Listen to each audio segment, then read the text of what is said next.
Welcome back as we're going to jump into component or section 2 of chapter 7, where we're talking about unemployment. And this is kind of where we start down that slippery slope. It's kind of, sort of like the slippery slope we started sliding down when we were looking at measuring output, how we, the issues, the slippery slope we had when we were trying to measure price levels, with the price index. And it's just difficult to get for any of the agencies doing the measurement or trying to measure and provide an accurate estimate. It's just difficult for them to get their arms around it for a number of different reasons. We've gone over it, kind of ad nauseum in the, when we're talking about GDP, when we're talking about price level and inflation, and we're going to run into some similar issues when we're talking about unemployment. But again, it is our best attempt to provide a metric, a single number that policymakers can grab and kind of use as they're trying to develop the policies that, as we've said, to keep the economy humming along and improving the well-being of everybody living within the United States within our borders. So let's jump into unemployment. And basically, unemployment exists when those of us, individuals who are willing to work and able to work, can't find jobs. So on one hand, you've got available jobs, and on the other hand, you've got individuals that would like to work, but there's a mismatch, and that mismatch we will get into later in one of the other segments, but it's matching those individuals up so that you can match individuals that want to work with their available jobs and making sure that it matches with their skill set. Try to put individuals in jobs where they're going to succeed. And again, try to put them in a job where they're going to help maximize output and maximize the well-being for the economy and to the society. And as we have unemployment, and they go into it with quite a bit of detail, and I think it's something that everybody knows without reading the textbook, is that unemployment takes a toll on society, takes a toll on marriages, takes a toll on the wealth and the income, the family unit. It takes a toll with suicide and mental health and depression, and just it is really a detriment to the fabric of society, and especially to the fabric of the family unit. So we'd like to ensure that everybody, any individual that wants to work, that, as it says in the definition, willing and able to work, can find a job that suits their skill set. And that's the goal of the policymakers, and it's how we get from A to B and marry those two together is where we end up with issues and end up with really difficulties. So we're going to kind of move on, and as I talk about policymakers, to the economists in the room, or to a lot of individuals, it makes sense that there is a mismatch. There is a difficult matching those that want to work with jobs, but sometimes policymakers, they don't seem to understand that, what I think is a fairly simplistic concept. But anyway, it's what we need to do, and that's where we're going to go down this road. And by the time we end up with chapter 7, at least we will understand a little better what unemployment means, how it's measured, and the issues that we're running into, especially on the policymaking side. So what the BLS does, which is Bureau of Labor and Statistics, is they survey civilians. And when I say survey civilians, it's the non-military population. So they are surveying thousands of households across the United States, and as they measure unemployment, their survey is pretty straightforward. And there's a little diagram, like a little flow chart in the book, that explains it really well. But the first question is, are you employed?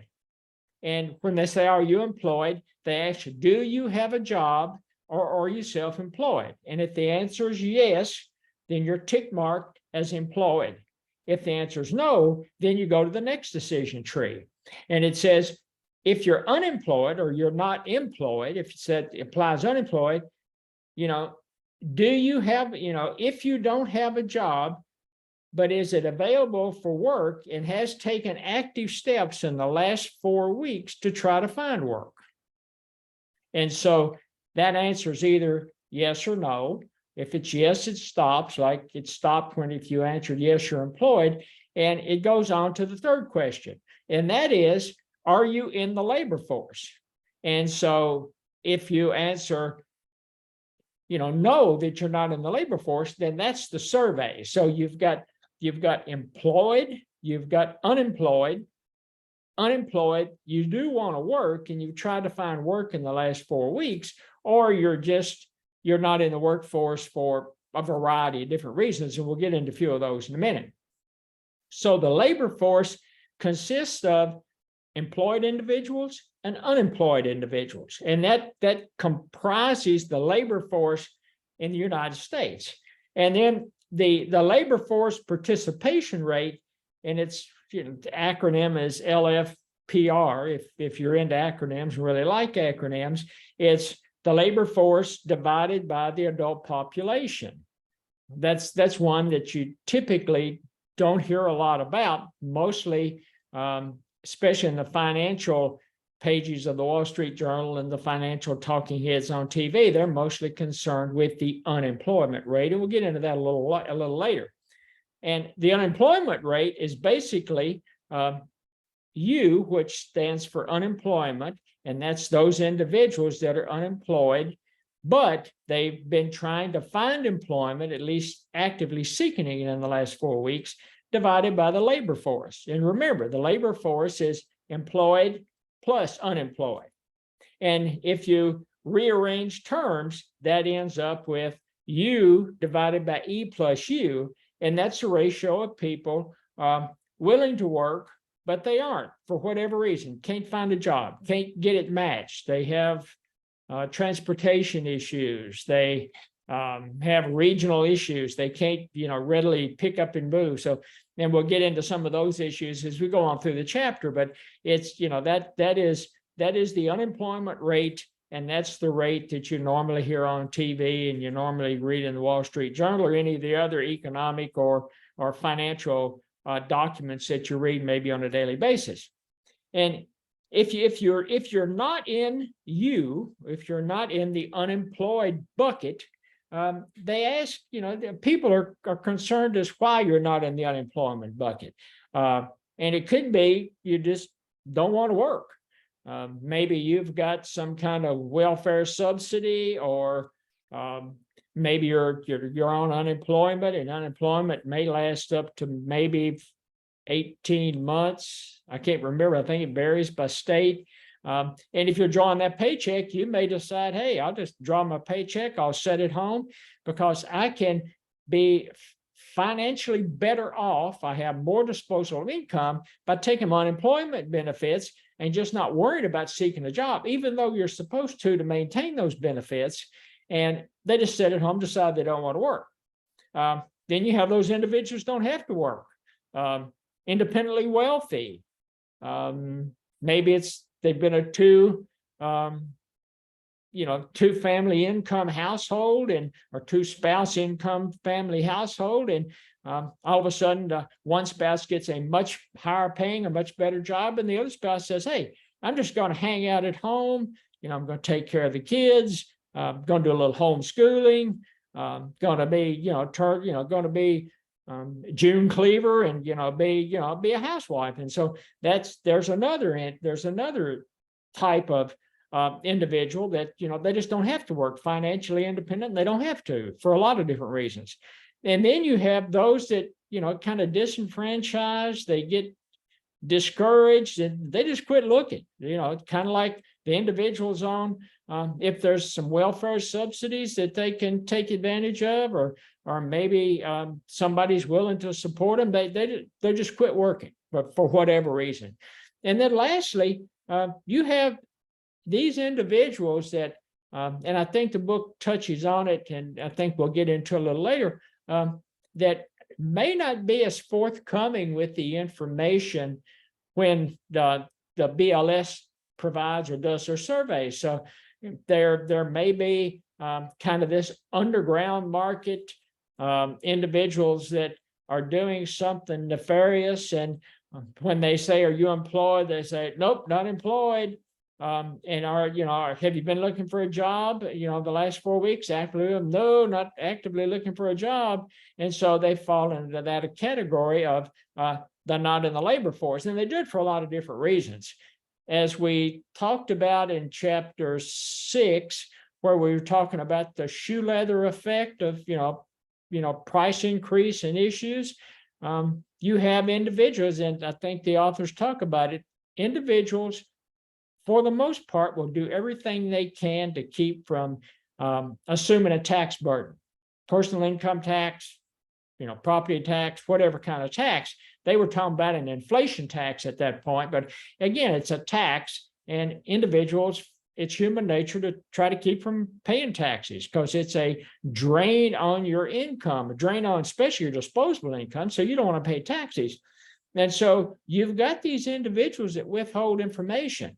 They may be drug dealers, they may be into prostitution, they may be into gambling, maybe bootleggers and moonshiners, and I'm not sure the moonshiners exist anywhere any more than maybe in the East Tennessee, East Kentucky, but in kind of the Appalachian area. But again, you've got individuals that don't want to allow the government to think that they are gainfully employed, because at that point there's some expectation or potential expectation that they're going to have to pay taxes.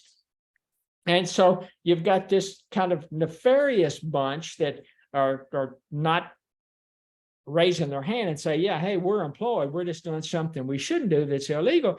But you've also got the high school student down the street that comes in and mows your yard, or you've got the gardening crew that comes in and maintains your yard, or the pool dude that services your swimming pool, or the house cleaner that comes in and cleans your house. You've got all of these individuals where you're either paying cash or you're writing a check. And for the most part, once you either pay them cash or write them a check, you don't know whether they're going to report that to the government or not. And as a homeowner, it's, for the most part, it's indifferent to you, because it's not really going to impact your tax burden to report them. That you can't, unless you have a rental business or some kind of a viable business that you're using these types of services for.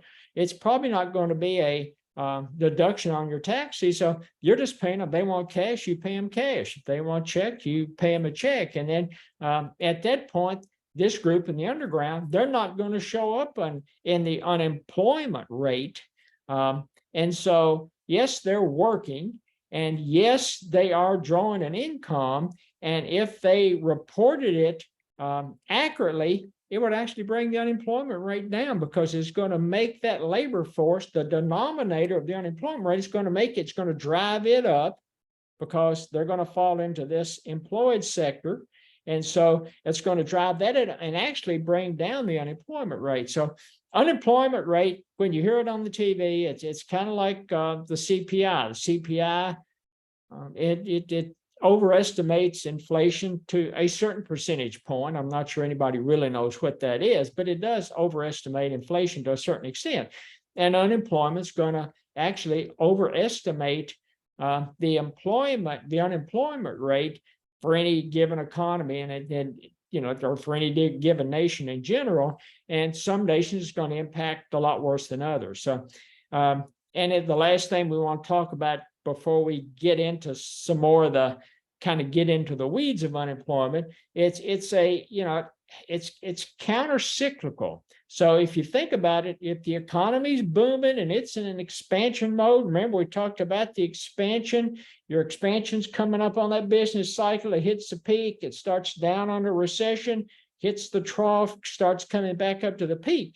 As it's in that expansion, the economy's booming, and what happens to unemployment? It tends to go down.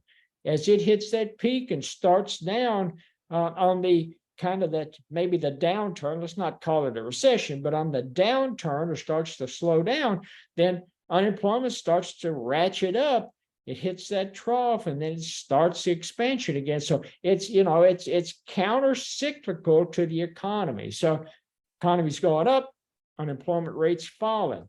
Economy's going down, unemployment rates going up. And that kind of brings us to a juncture where we're going to get into, I guess, to me, one of the interesting aspects of actually the measurement of unemployment. And we're going to get into that in kind of installment number 3 for chapter 7. And we're going to wind up this segment, and we'll be back in a few minutes to talk about problems with measuring unemployment. Talk to you soon.